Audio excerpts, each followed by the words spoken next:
this is about the most indebted period in the history of the world. I never thought I would see so much debt so quickly as we have seen in the last few months. So what we're really talking about is government debt, because no one expects governments to go bankrupt, although we all know that occasionally they do default.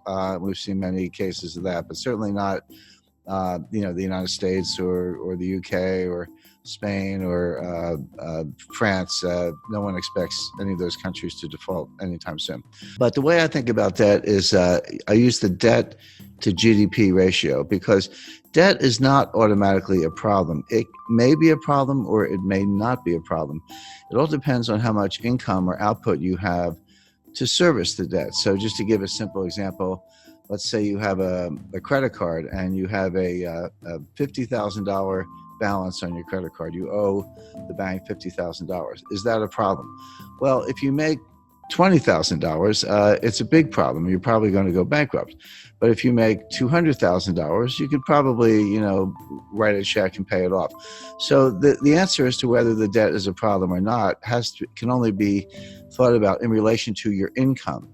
And so I use the debt to GDP ratio. I say, how much debt does a country have? How much debt is outstanding? And how big is their GDP? And when you use that ratio, if you're at, say, 30% or even 40%, that's a comfortable ratio. Yes, you have some debt, but you also have, say, a strong economy and your ability to service the debt by collecting taxes or other sources of revenue is very reasonable, and that debt level is sustainable. But when you get up to 60% happens to be the level under the Maastricht Treaty, where the members of the European Union are not supposed to have debt in excess of 60% of their GDP. Now, many of them do. I'm not saying this is a hard and fast rule, but that's where Angela Merkel gets a little bit upset when you're above 60%. And Spain and France and some other, Italy certainly are above that threshold. But there's another threshold that's important, which is 90%. And 90% comes out of the research of Ken Rogoff and Carmen Reinhart. And what they've shown in developing markets, developed markets throughout the 20th century, recently, in the distant past, no matter where they look, once a country gets above 90% debt to GDP, a couple things happen. Number one, debt is no longer productive. The idea of borrowing is I'll borrow $1. I'm going to do something with that money. Huh? Yeah, I'll borrow the $1, I'll spend the $1, but I'll get $1.20 of GDP because, I'll spend it on something, but then the recipient, he'll spend it, and then someone else will spend it. And by what's called velocity, or the turnover of money, you'll actually get more than you borrow. That's Keynesian economics, very simplified version of it. But what Rogoff and Reinhart have shown is once you get past 90%, that's no longer true. You borrow $1 and you spend $1, but you might only get 90 cents or 80 cents of GDP. In other words, you reach a point where you cannot borrow your way out of debt. You cannot borrow your way to get enough productivity to get out of debt. And then you're sort of in a doom loop or a death spiral. Well, I mentioned 30% is comfortable, 60% is a problem in Europe, 90% is this critical threshold. The United States today is at 106%.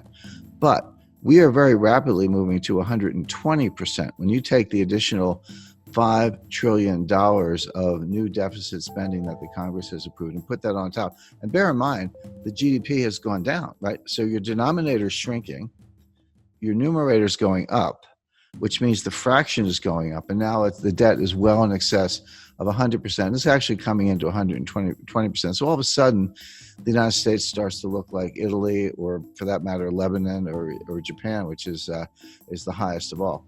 Now, the modern monetary theorists, MMT, modern monetary theory, whom I completely disagree with. I know a lot of them. I know Stephanie Kelton. She's a big brain. She's one of the thought leaders. She has a new book coming out. They say, so what? They say it doesn't matter. That you can take your debt to GDP ratio to not only 100%, but 200%, or in theory, even 300%. It just doesn't matter for two reasons. Number one, you can always print the money to pay off the debt. By the way, everything I'm talking about does not apply if you're borrowing in a different currency. If you're Argentina and you print pesos, but you're borrowing in dollars, that's a problem because you can't print dollars. But of course, the United States can print dollars. The ECB can print euros. Bank of Japan can print yen. And if that's the currency of your debt, just print up the money. What's the problem? And they have other solutions. If inflation starts to take off, just raise taxes. I'm not so sure about that. You've borrowed yourself into oblivion. You get inflation, and you think you can tax your way out of it. That doesn't sound like a very good way to go. But the bottom line is that all the countries, starting with the United States, but all the major developed countries, are now in these sky high and rising debt to GDP ratios. Now the question is, what's going to happen next? Interest rates are extremely low. The central banks have made them low. So the debt service is not that great. The debt is huge, but if you're only paying, a fraction of 1%, it's not as if you're incurring a lot of interest expense, which of course adds to the deficit. So that's the first thing. We don't have inflation. People who say that, the money printing that the central banks are doing to buy the debt, which they are, is inflationary. That's not true. That's a kind of gross misunderstanding. Comes out of Milton Friedman, et cetera. It's not true. What does cause inflation is velocity, which is the turnover of money. People lose confidence in money, and they spend it, and someone else gets it and they spend it. Everyone's spending it because they want to run into hard assets, land, gold, silver, fine art, real estate, et cetera, or just buy a car because they think the price is going up, or a refrigerator, whatever it is. If you get that kind of velocity, inflation can happen very quickly. And we saw this in the late 1970s. So the real warning is not that any of these countries are going to default on their debt. They're not going to default on their debt because they can print the money. The danger is inflation. Now, if you said, do I see inflation right now? Absolutely not. We're going to see deflation, which is a different kind of danger. Deflation causes debt defaults because Japan has been trapped into that for 30 years. Yeah, and Japan's been in a depression, in my view, since 1990. My view, the U.S. has been in a depression since 2007. We're in our second lost decade. Japan's entering their fourth lost decade. But it's as if all the countries in the world are getting more and more like Japan. I had a meeting with Sakakibara-san. He was very famous in the 1980s. He was known as Mr. Yen. He was an assistant finance minister in Japan, but he was called Mr. Yen. But very smart guy, very nice guy. And I confronted him on this. I said, Sakakibara-san, your debt keeps going up and your debt to GDP ratio is sky high and your GDP is kind of flat. And he said, yes, but you're missing one thing. He said, our population is going down, which is true. So on an overall basis, they're flat, but on a per capita basis, their GDP is actually outperforming. So I said, so the logic of that is someday there'll be one person left in Japan and she will own the entire country and be the richest person in the world. Well, it's very bad for Argentina, and here's why. If you, or Chile for that matter, if you borrow in dollars and then we have deflation, what does that mean? It means the value of cash is going up, but it also means the value of the debt is going up. So even if you have very low interest rates, which we do, when you borrow in dollars and the dollar is worth more, that's what deflation is. Your dollar is worth more. That means your debt is also worth more, meaning you owe more debt in real terms. The nominal debt's the same. So if you borrow 100 million, you owe 100 million. That doesn't change. But if you have deflation, so that the 100 million is actually more valuable. See, this hasn't happened since the 1930s. People don't understand. No one alive has really lived through a strong deflationary period. A lot of us have experience with inflation. We had it in the United States in the late 70s, and you're right, Argentina's had it on multiple occasions, and we can name other countries. People have a sense of what to do in inflation, but no one alive has experienced serious deflation since the 1930s. And if you did, you're 95 years old today. So people don't really understand it. But one of the things it does, it makes the real value of debt go up. So in real terms, you owe more money. So if you were in trouble to begin with and you borrowed money to get out of trouble, but the value of the debt goes up, now you owe more money. Now where do you stand? It may not show up in interest payments, but every dollar becomes more and more difficult to get. The dollar's worth more. So what it means is that you see a strong dollar. Now, your local currency could be weaker against the dollar. That's true. That could help exports. It could help tourism. So, there's no tourism right now. There's Yeah, not going to be more tourism. well, you make a good point. There is no tourism today. I'm on a mountain, and you're in a home or studio or someplace. So right, there's no tourism going on today. But assuming it comes back next year, if you have a really strong dollar, in theory, an American could, or European for that matter, could look at Argentina. I've been to Argentina many times. It's one of the most beautiful countries in the world, and nice people, great restaurants. So, but it could look kind of like a bargain to somebody with a very strong currency.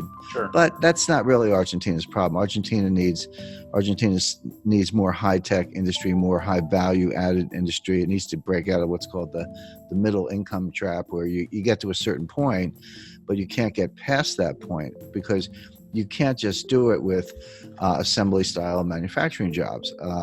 You need high value added jobs. You need technology is what you need. And all the developed economies are facing the same issue. That applies to all of Latin America, Chile, Mexico, Colombia.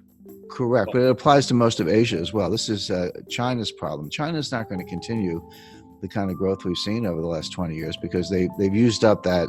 When I studied development economics in the 1970s in graduate school, and we used to think that the hard part of development economics was getting from low income to middle income. And then we say if you get to middle income, it's a straight path to high income. Turns out that's not true.